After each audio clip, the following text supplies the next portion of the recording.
వాగర్ధావివ సంపృక్తౌ వాగర్ధ ప్రతిపత్తయే జగత పితరౌ వందే పార్వతీ పరమేశ్వరౌ. అది కాళిదాసకృతమైనటువంటి నమస్కార శ్లోకం. అందులో కాళిదాస మహాకవి వాగర్ధావివ సంపృక్తౌ వాగర్ధ ప్రతిపత్తయే, వాక్కు అర్థము ఒకదానిని ఒకటి ఎలా ఆశ్రయించి ఉంటాయో, రెండూ ఎలా విడివడవో అలా పార్వతీ పరమేశ్వరులు ఎప్పుడూ కలిసి ఉండేటటువంటి స్వభావం ఉంటుంది. వాళ్ళు జగత పితరౌ వందే, వాళ్ళు జగత్తుకంతటికీ కూడా తల్లిదండ్రులు. పార్వతీ పరమేశ్వరౌ, పార్వతీ పరమేశ్వరౌ అని అనొచ్చు, పార్వతీప రమేశ్వరౌ అని కూడా అనొచ్చు. పార్వతీప అంటే పార్వతీపతి, పార్వతీ పరమేశ్వరులు. రమేశ్వరౌ అంటే రమ లక్ష్మీదేవి, ఆమె యొక్క ఈశ్వరుడు శ్రీ మహావిష్ణువు. కాబట్టి ఇద్దరికీ నమస్కారం. పార్వతీప రమేశ్వరౌ అని విడదీస్తే పార్వతీ పరమేశ్వరులకు లక్ష్మీనారాయణులకు, పార్వతీ పరమేశ్వరౌ అంటే పార్వతీ పరమేశ్వరులకు. పార్వతీప అనొచ్చా?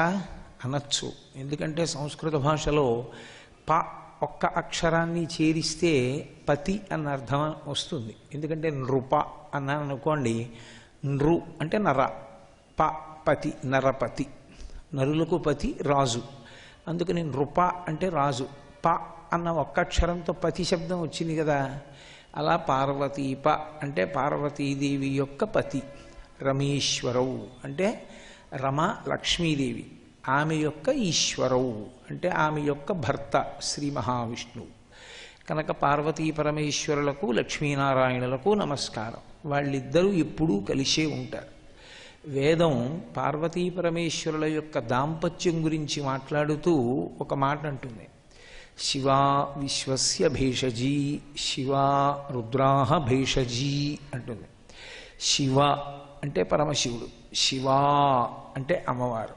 వాళ్ళిద్దరికీ పేర్లు కూడా ఒకలాగే ఉంటాయి, పేర్లు కూడా భిన్నంగా ఉండవు.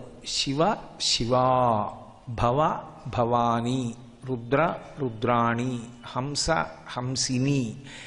కాబట్టి వాళ్ళు పేర్లలో కూడా దాంపత్యం అలా కలిసి ఉంటుంది. నారాయణ నారాయణి మాత్రం భార్యాభర్తలు గారు, అన్నా చెల్లెళ్ళు. నారాయణ విష్ణువు, నారాయణి పార్వతీదేవి. అందుకే ఇద్దరూ నల్లగా ఉంటారు, ఇద్దరు అన్నా చెల్లెళ్ళు, ఇద్దరూ అవతార స్వీకారం చేస్తారు, ఇద్దరూ రాక్షస సంహారం చేస్తారు, ఇద్దరూ శంఖచక్రాలు పట్టుకుంటారు, ఇద్దరూ గరుడ వాహనాన్ని అధిష్ఠిస్తారు. కాబట్టి నారాయణ నారాయణి అన్నా చెల్లెళ్ళు, భవ భవాని, హంస హంసిని, శివ శివాని, ఇవన్నీ దంపతులు. అటువంటి పార్వతీ పరమేశ్వరుల యొక్క తత్వం గురించి చెప్తూ శివా రుద్రస్య భేషజీ, ఆమె భేషజీ స్త్రీలింగంతో, ఆమె పరమశివునకు ఔషధి. ఆమె ఏం చేస్తూ ఉంటుంది అంటే శివుణ్ణి రుద్రుణ్ణి చేస్తుంది. ఎందుకు శివుణ్ణి రుద్రుణ్ణి చేస్తుంది అంటే లోకానికి పాఠం చెప్పవలసి వచ్చినప్పుడు ఆయన్ని కోపంతో ఊగిపోయేటట్టుగా చేస్తుంది. ఆమెయే రుద్రుణ్ణి శివుణ్ణి చేస్తుంది. అంటే కోపంతో ఉన్నవాణ్ణి మళ్ళీ పరమ ప్రశాంతమూర్తిని చేస్తుంది. ఆమె ఎందుకు శివుణ్ణి రుద్రుణ్ణి చేస్తుంది, రుద్రుణ్ణి శివుణ్ణి చేస్తుంది అంటే లోకానికి పాఠం చెప్పడానికి, విశ్వము అంటే మనం అందరం వాళ్ళ పిల్లలం కనుక మనం దారి తప్పినప్పుడు మళ్ళీ దారిలో పెట్టడానికి ఆమె మన తండ్రిని ఉపయోగిస్తుంది. పరమేశ్వరుని యొక్క జోక్యం చేసుకునేటట్టుగా ఆమె శివుణ్ణి రుద్రుడిగా, రుద్రుణ్ణి శివుడిగా మారుస్తుంది. అంటే ఏమండి, శివుడు కోపమునకు వశుడవుతాడా అని అంటే అసలు శివుడు కోపమునకే కాదు, దీనికి వశుడు కాడు. ఎప్పుడూ ఆయన మంగళమూర్తి. అందుకే సదాశివ ఈ నామం ఒక్క శివుడికే ఉంది. సదా బ్రహ్మ సదా విష్ణు లేవు, సదాశివ అంతే. ఈశాన సర్వ విద్యానాం ఈశ్వర సర్వభూతానాం బ్రహ్మాధిపతి బ్రహ్మణోధిపతిర్బ్రహ్మ శివో మే అస్తు సదాశివోం. సదాశివోం అంటే ఎప్పుడూ మంగళప్రదుడే, ఎప్పుడూ కోపం ఉండదు ఆయనకి, ఎప్పుడూ కామమునకు వశుడు కాడు, ఎప్పుడూ లోకము యొక్క భద్రతని చూస్తూ ఉంటాడు. అందుకే ఆయనకి సదాశివ అని నామం. మరి ఆయనకి కోపం రావడం ఏమిటి అంటే అమ్మవారు ఆయనని లోకమునకు ఒక పాఠం చెప్పాలనేటటువంటి గుణము ప్రచోదనమయ్యేటట్టుగా చేస్తుంది. అదే తల్లి బిడ్డలకి ఉపకారం చెయ్యాలనేటటువంటి బుద్ధి కూడా ఆయన యందు దయగా ప్రసరణమయ్యేటట్టు చేస్తుంది. అందుకే ఆ తల్లి కదలికల చేత, ఆమె యొక్క ప్రచోదనము చేత పరమశివుని యొక్క లక్షణము మారుతూ ఉంటుంది. ఇది సహజంగా లోకంలో ఉండేటటువంటి కుటుంబానికి, ఆది దంపతులైనటువంటి శివ కుటుంబానికి పెద్ద వ్యత్యాసం ఏమి ఉండదు. ఒక ఇల్లు ఉందనుకోండి, ఏదో ఆయన చాలా ఎప్పుడు హడావిడిగా ఉంటాడు, ఆయన పనిలో ఆయన ఉంటుంటాడు, ఆయన ఖాళీ ఉండదు. తల్లి చూస్తూ ఉంటుంది పిల్లల్ని. ఆమె కొన్నాళ్ళు చూస్తుంది, పిల్లవాడు దారి తప్పిపోయాడు అనుకోండి, సక్రమంగా ప్రవర్తించట్లేదు, పాఠశాలకు వెళ్ళటం లేదు, చదువుకోవట్లేదు, రావలసినంత శాతం రావట్లేదు. అప్పుడు ఆ తరగతి ఉపాధ్యాయుని ఒక ఆవిడ కనపడి, ఏమండి మీ ఇంటి యజమాని అంత లబ్ధప్రతిష్ఠుడు, మీ అబ్బాయి దారి తప్పిపోయాడు, సరిగ్గా చదువుకోవట్లేదు, ఒకసారి వాళ్ళ నాన్నగారికి చెప్పండి అందనుకోండి, ప్రసన్నంగా కూర్చోబెట్టి, ఏమండో మీకు శుభవార్త, మన పిల్లాడి ఏం సరిగ్గా చదవట్లేదని చెప్పదు ఆవిడ. ఆయన రుద్రుడయ్యేట్టుగా చేస్తుంది. ఏదో కార్యాలయాన్ని నుంచి బడలికతో తిరిగి వచ్చాడు అనుకోండి, మీ అంటుంది. నేను ముందే చెప్తున్నాను, ఆ తర్వాత నన్నని ప్రయోజనం లేదు, నీ చెప్పగలిగినంత చెప్పాను. మీరు తెల్లవారుజామున లేచి సంధ్యావందనం అని, జపం అని, ఆ తర్వాత పూజని, వచ్చిన వాళ్ళతో మాట్లాడి అక్కడి నుంచి కార్యాలయానికి వెళ్ళిపోయి సాయంకాలం వచ్చి సంధ్యావందనం అని, మళ్ళీ గబగబా ఉపన్యాసానికి వెళ్ళిపోతున్నానని, రాత్రి ఎప్పుడో వచ్చి పలహారం చేసి బడలిపోయానని పడుకుని నిద్రపోతే కుదరదు. మీ అబ్బాయి ఎలా తయారయ్యాడో తెలుసా? వాడికి అంతా అప్రతిష్టే తీసుకొస్తున్నాడు. వాడికి ఏమీ 1-2 మార్కులు కూడా రావట్లేదు. ఇవాళే టీచర్ గారు చెప్పారు, మీరు కూర్చోపెట్టి చదివించుకుంటారో, మీరు ఇలాగే తిరిగితే వాడు అలా తిరుగుతాడు, ఆ తర్వాత నన్ను అనద్దంటు. ఈ మాట వినేటప్పటికీ తండ్రికి ఎక్కడ లేని కోపం వస్తుంది. వచ్చి పిల్లాన్ని ఆ మొలకున్న బెల్ట్ తీసి కొట్టడం మొదలెడతాడు. తల్లి అడ్డొస్తుంది, ఏ పిల్లాన్ని చంపేస్తారా ఏమిటి, ఏదో మార్కులు రాలేదంటే ఏడాదికి ఒకసారి కొట్టేయమని ఆ పిల్లాన్ని, ఏం మీరు చదువుకున్నారుగా, దగ్గర కూర్చోండి, కూర్చునివ్వండి, చదివించండి అంటుంది. తిక్కుమాలే సంసారం అని ఆ బెల్ట్ అక్కడ బారేసి లోపలికి వెళ్ళి కూర్చుంటాడు.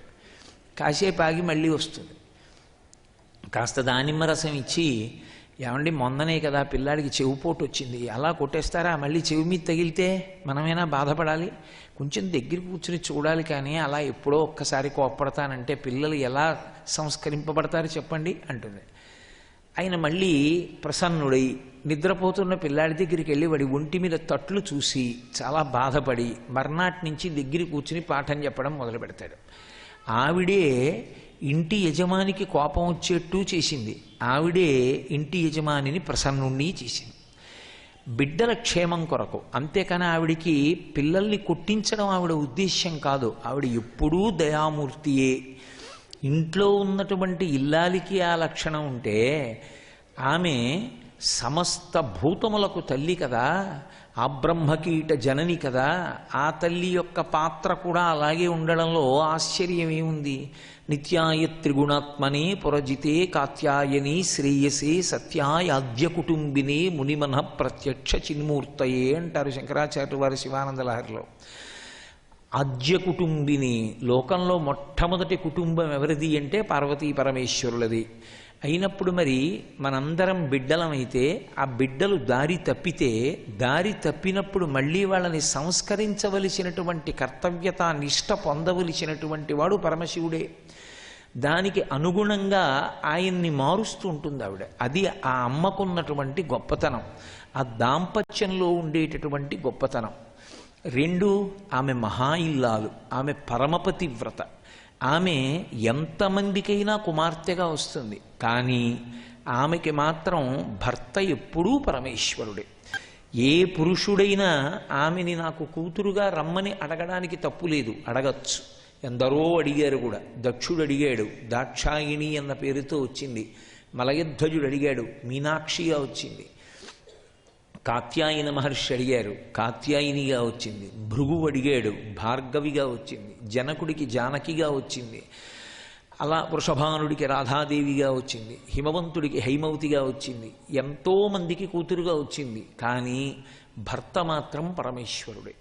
ఏ పురుషుడైనా ఆమె దగ్గర నించున్నప్పుడు నేను పురుషుణ్ణి అన్న భావనతో నిలబడితే ఆమె కన్నులలో రౌద్రరసం కనపడుతుందిట.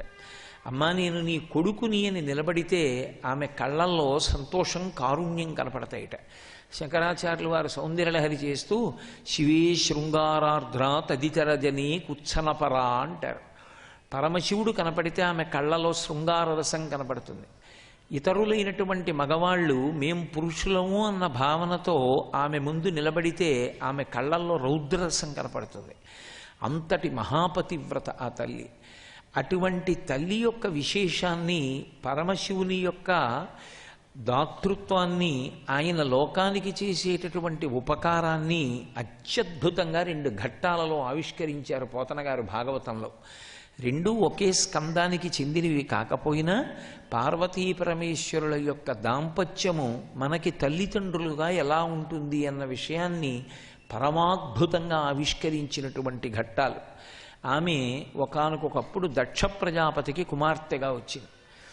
ఆ వచ్చినప్పుడు దక్ష ప్రజాపతి దాక్షాయిణిని పరమశివుడికిచ్చి వివాహం చేశాడు. నేను మీతో మనవి చేశాను కదా, ఏ అవతారంలో ఉన్నా ఆమెకి పతి మాత్రం పరమేశ్వరుడే. ఆమె పరమేశ్వరునికి ఇల్లాలయ్యింది.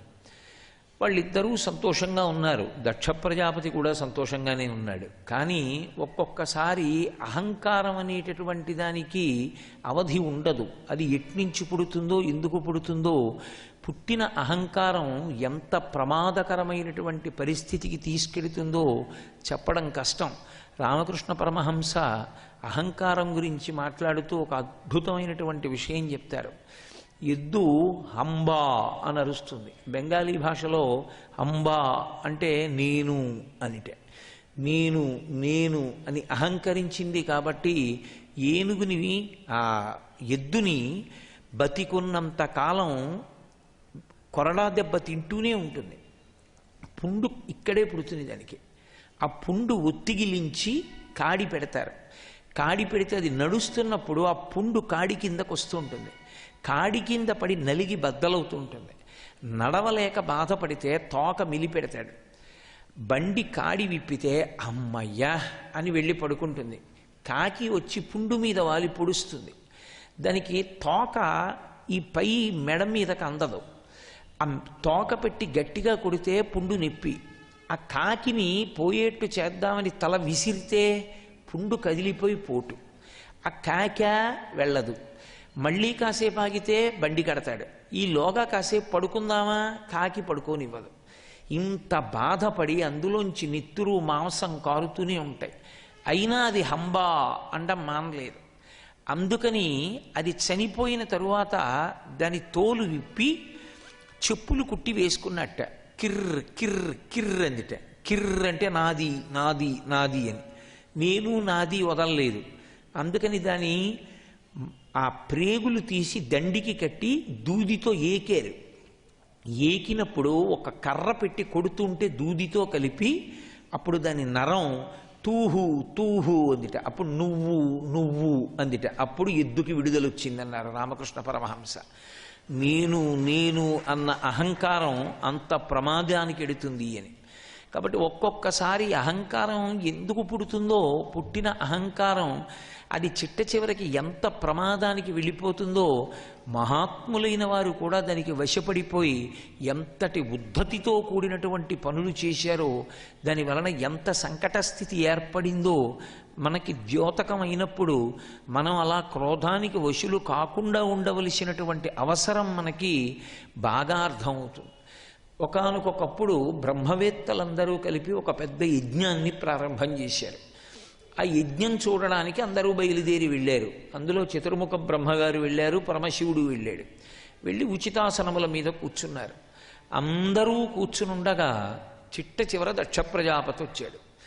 దక్ష ప్రజాపతి వచ్చినప్పుడు ఆ తరణి సమాన తేజుడగు దక్షుడు వచ్చినా అన్నారు పోతన గారు. సూర్యుడు నడిచొస్తుంటే ఎటువంటి కాంతి ఉంటుందో అటువంటి తేజస్సుతో దక్ష ప్రజాపతి నడిచొచ్చాడు. నడిచి వస్తున్నప్పుడు అందరూ లేచి నిలబడ్డారు ఆయన గౌరవార్థం. లేవని వాళ్ళు ఇద్దరే, పితామహ భర్గులు తక్క అందరూ. ఒక్క చతుర్ముఖ బ్రహ్మగారు నిలబడలేదు. ఎందుకంటే ఆయనకి కొడుకు కాబట్టి దక్ష ప్రజాపతి మానసపుత్రుడు. లేవనివాడు పరమశివుడు. దేహబంధుత్వం పెట్టుకున్నంత మాత్రం చేత అవతల వారి గౌరవం తగ్గిపోదు కదూ. కానీ లోకంలో ఉండే విచిత్రం ఏమిటంటే బంధుత్వం పెట్టుకుని అవతల వారి యొక్క ఔన్నత్యాన్ని చూడడంలో వైక్లభ్యం పొందుతూ ఉంటారు. దక్ష ప్రజాపతి అన్నాడు, ఇతను నా అల్లుడు, నేను మామగారిని, నేను వచ్చినప్పుడు లేచి నిలబడద్దు, నన్ను మర్యాదతో స్వాగతం పలకద్దు, నాకు గౌరవం చెయ్యొద్దు. ఇతను లేచి నిలబడలేదు, అహంకారి అన్నాడు. కోపానికి ఓ లక్షణం ఉంటుంది. నేను ఎవరి మీదో కోపడ్డాను అనుకోండి, వాళ్ళు ఏమీ ప్రతిస్పందించలేదు అనుకోండి, ఆ కోపం ఎక్కువైపోతుంది. అది కోపానికి ఉండే లక్షణం. అవతలవాడు ఏమీ అనకుండా నేను ఒక అరగంట పాటు తిట్టేసిన తర్వాత ఉమామహేశ్వర పరబ్రహ్మార్పణమస్తు అని లేచి వెళ్ళిపోయాడు అనుకోండి, నాకు ఇంకా ఎక్కువైపోతుంది కోపం. వాడు కూడా తిరగబడిపోతే ఆ కోపం తగ్గుతుంది. ఆ కోపానికి ఉండే లక్షణం అది రాక్షసత్వానికి తీసుకెళ్ళిపోతుంది. అటువంటి పరమశివుడు ఏమీ మాట్లాడలేదు. ఆయన మహాజ్ఞాని, తనలో తాను రమించేటటువంటి స్వభావం ఉన్నవాడు. ఆయన అజ్ఞాన లంపటత్వంతో ఉన్నాడు, కానీ నాకెందుకని ప్రశాంతంగా ఉన్నాడు. దక్షుడు అవధి లేని కోపాన్ని పొందేశాడు. అసలు నోటి వెంట అనరాని మాటలన్నీ అనాలి అనుకున్నాడు. కానీ భగవత్తత్వమునందు ఒక విశేషం ఉంటుంది. భగవంతుణ్ణి మీరు ఏమైనా నింద చేద్దామని ప్రయత్నం చేసి నిందావాక్యములను ఈశ్వరుడికి అన్వయం చేసే ప్రయత్నం చేస్తే అది పొగడ్త కింద మారుతుంది. అది ఒక్క ఈశ్వరుడి విషయంలోనే. ఎందుకని అంటే ఆయనని నిందించడానికి అవకాశం ఉండదు. భాషకి నింద చేసే ప్రయత్నం చేస్తే నిందించిన వాడు పాడైపోతాడు, కానీ నిందింపబడ్డాడు పరమేశ్వరుడు మేము అనుకుంటే ఆయన స్తోత్రం చేయబడతాడు. కాబట్టి నోటికొచ్చినవల్లి పలికాడు. అనయము లుప్త క్రియాకలాపుండు అన్నాడు, మానహీనుడు అన్నాడు, మర్యాద లేనివాడు అన్నాడు, మత్తప్రలాపుండు అన్నాడు, ఉన్మత్త ప్రియుండు అన్నాడు, పరేత భూచరుండు అన్నాడు, పిశాచయుక్తుండు అన్నాడు, ఒకటి కాదు భూతిలిప్తుండు అన్నాడు, అస్థిభూషణుండు అన్నాడు. ఆయన పట్ల ఎన్ని మాటలు ప్రయోగించాలో అన్ని ప్రయోగించాడు. అనయము లుప్త క్రియాకలాపండు, ఆయన ఏ పని చేయడు, అలా కూర్చుంటాడు అన్నాడు. ఏ పని చేయడు, నిజమే. పరమేశ్వరుడికి ఒక పని చెయ్యవలసిన అవసరం ఆయనకి ఏముంటుంది? ఆయనకి కర్మే ఉంటుంది. ఆయనకేం కర్మ ఉండదు. ఆయన తనలో తాను రమిస్తూ ఉంటాడు ఆత్మగా. కాబట్టి అది ఈశ్వరుడికి స్తోత్రం అవుతుంది. కాబట్టి అనయము లుప్త క్రియాకలాపుండు, మానహీనుండు, ఆయనకి మానం లేదన్నాడు. మానం లేదు, సిగ్గు లేదు, అందుకే దిగంబరుడు అన్నాడు. దిగంబరుడు అని మనం బట్టలు లేనివాడు అన్న అర్థంతో అంటాం, కానీ అది రెండు అర్థముల చేత పరమేశ్వరుడి విషయంలో అబద్ధమై కూర్చుంటుంది. ఈశ్వరుడు దిగంబరుడని ఎవడో తిట్టాడు అనుకోండి, ఈశ్వరుడు దిగంబరుడు అంటే ఆయనకి అది స్తోత్రమే అవుతుంది. ఎందుకు అవుతుంది అంటే అంబరము అన్న మాటకి రెండు అర్థాలు ఉంటాయి. అంబరము అంటే భక్తి అని ఒక అర్థం. ఎందుచేత అంటే అసలు ఆమె అభిమానవతి అన్న మాట దేని చేత ప్రయోగిస్తారంటే, మీరు నన్ను సక్రమంగా అర్థం చేసుకునే ప్రయత్నం చేయండి. 1,00,00,000 రూపాయల నగలు పెట్టుకుని ఒంటి మీద బట్ట లేదనుకోండి, బుద్ధుందా లేదా అన్ని నగలు పెట్టుకుంటే మాత్రం బట్ట ఉండదు ఒంటి మీద అంటారు. అదే ఒంటి మీద పసుపు తాడు ఒక్కటి పసుపు కొమ్ముతో వేసుకుని ఓ 30 రూపాయలు చీర కట్టుకుందనుకోండి, ఎవరు ఏమీ అనరు. మహాతల్లి అభిమానవతి అంటారు. ఎంత ఖరీదైన చీర కట్టుకుంది అన్నది చూడరు. వస్త్రము చేత శరీరము ఆచ్ఛాదింపబడిందా లేదా చూస్తారు. శరీరాన్ని ఆచ్ఛాదించేటటువంటిది వస్త్రం. శరీరము వస్త్రము చేత ఆచ్ఛాదింపబడితే ఆకర్షింపబడుతుంది తప్ప వస్త్రరహితమైనటువంటి శరీరము జుగుప్సాకరము, భయహేతు. అందుకే ఆ ప్రమాణం తీసుకుంటారు. పెళ్లి చేసేటప్పుడు, స్నాతకం చేసేటప్పుడు పిల్లనిచ్చే ముందు గురువుగారి దగ్గర కూర్చోపెట్టి పెళ్లి కొడుకు చేత శపథం చేయిస్తారు. నేను ఎప్పుడూ ఒంటి మీద బట్ట లేకుండా ఉండను అని శపథం చేయిస్తారు.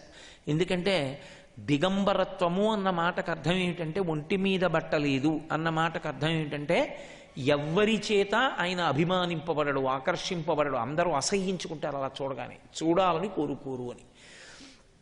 మనందరం అంబరం కట్టుకుంటాం, ఎందుకని? ఆకర్షింపబడాలి. మనం ఎవరి చేత ఆకర్షింపబడాలి? పరమేశ్వరుని చేత ఆకర్షింపబడాలి. భగవంతునికి చెందిన వారమై ఉండాలి. అందుకని భక్తి అన్న అంబరాన్ని కట్టుకుంటాం, మనం భక్తి అన్న వస్త్రాన్ని కట్టుకుంటాం ఆంతరముగా. భగవంతుడు ఎందుకు కట్టుకోవాలి? ఆయన ఎవరి పట్ల భక్తిగా ఉంటాడు? ఆయన భక్తిగా ఉండడానికి ఆయన మీద ఎవరున్నారు కనుక, ఆయన మీద ఎవరూ లేనివాడైతే ఆయనకి అంబరం ఉండదు. అది గుర్తు. అంటే ఆయనకి భక్తి అన్న అంబరం కట్టుకోవలసిన అవసరం ఉండదు. ఆయన ఎవరి పట్ల భక్తితో ఉండాలి? ఆయనే సర్వోన్నతుడు, ఇక ఆయన కన్నా పైన ఎవ్వరు లేరు, అందుకని బట్ట కట్టుకోడు, అందుకని దిగంబరు కాదు. రెండో అర్థం ఏమిటంటే దిక్కులు అంబరములుగా కలిగినటువంటి వాడు. ఆయనకి వస్త్రం కట్టాలి అంటే ఆయనకి వస్త్రం నీయగలిగినటువంటి నేతగాడు ప్రపంచంలో లేడు. శంకరాచార్యులు వారు శివానంద లహరి చేస్తూ మనందరం అయితే పూజ చేసేస్తాం సంతోషంగా శివుడికి. ఆయన అన్నారు నా వల్ల కాదన్నారు. ఆయన్ని చూసి అన్నమాచార్యులు వారు అనుకరించారు. షోడశ కళానిధికి షోడశోపచారములు జాడతోడ నిచ్చలును సమర్పయామి. అన్నమాచార్యుల వారి కీర్తన యథాతథంగా శంకరాచార్యుల వారి శ్లోకానికి అనుకరణ. ఎందుచేత అంటే శంకరులు శివుణ్ణి స్తోత్రం చేస్తూ వస్త్రోద్ధూత విధౌ సహస్రకరత పుష్పార్చని విష్ణుత అన్నారు. శివ, మీకు ఒకవేళ నేను వస్త్రం సమర్పించాలి అంటే నన్ను సహస్ర బాహువులున్నవాణ్ణి చెయ్యి. చేస్తే అప్పుడు నీకు బట్ట కడతాను. నువ్వు అంతటా నిండిపోయిన వాడివి. అంతటా నిండిపోయిన నీకు నేను బట్ట ఎక్కడి నుంచి కట్టను? ఎలా కట్టను? నీకు తీసుకొచ్చి ఓ 9 గజాలు పొడుగు 5 గజాలు వెడల్పు ఉన్న బట్ట పట్టుకొచ్చి పెట్టనా? అది కుదిరే విషయం కాదు.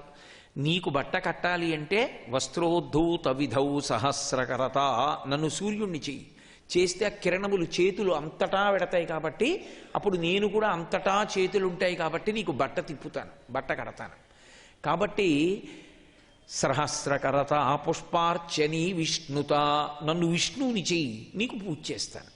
విష్ణువు అంతటా వ్యాపించి ఉంటారు. పరమశివుడు సమస్త బ్రహ్మాండముల యందు నిండి ఉంటాడు. నిండి ఉన్నవాడికి పూజ చెయ్యాలంటే చెయ్యి అంతటా అందాలంటే అంతటా వ్యాపించిన విష్ణువుగా నన్ను మార్చేస్తే నీకు పూజ చేస్తాను తప్ప నీకు పూజ ఎలా కుదురుతుంది అసలు అని అడిగారు. అలా అసలు పరమశివుడు అంతటా నిండి నిబిడీకృతమై ఉండేవాడు. ఆయనకి పంచెల చాపు నెయ్యగలిగిన వాడెవరున్నాడు?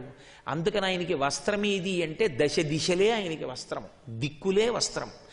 అసలు వస్త్రధారణ అన్న దాంట్లో ఒక విశేషం ఉంటుంది. వస్త్రాన్ని కట్టుకుంటే దిక్కులు తెలుస్తాయి, వస్త్రాన్ని కట్టుకోకపోతే దిక్కులు తెలియవు. వేదంలో పటల పన్నం అని ఒక పన్నం, ఆ పన్నం చదివితే బట్ట కట్టుకుంటే దిక్కులు ఎందుకు తెలుస్తాయో, బట్ట కట్టుకోకపోతే దిక్కులు ఎందుకు తెలియవో తెలుస్తుంది. కాబట్టి ఆయన అన్ని దిక్కులా వ్యాపించి ఉంటాడు కాబట్టి దిక్కులే ఆయనకి అంబరము, కాబట్టి ఆయన దిగంబరుడు. కాబట్టి ఇప్పుడు ఆయన దిగంబరుడు అనగలడేమో కానీ దక్ష ప్రజాపతి అది ఆయన పట్ల స్తోత్రమే అవుతుంది. భూతిలిప్తుండు అన్నాడు. నువ్వు భస్మ ఒంటికి రాసుకుంటావు, శవాన్ని కలిచిన భస్మ ఒంటికి అలదుకుంటాడు. నిజమే, భస్మ ఈ ప్రపంచంలో శాశ్వత పదార్థం, అదొక్కటే శాశ్వతత్వం. ఏ వస్తువు అయినా సరే, ఎంత అందంగా కనపడిందైనా సరే చిట్ట చివరికి బూదిగా మారిపోతుంది. బూది ఏమవుతుంది? ఏమవదిహ. అదే శాశ్వతం. శాశ్వతమైన దానిని తెలుసుకోని చెప్పడానికి భస్మ అలుదుకుంటాడు. కాదు, స్కాంద పురాణంలో బ్రహ్మోత్తర ఖండంలో చెప్తారు.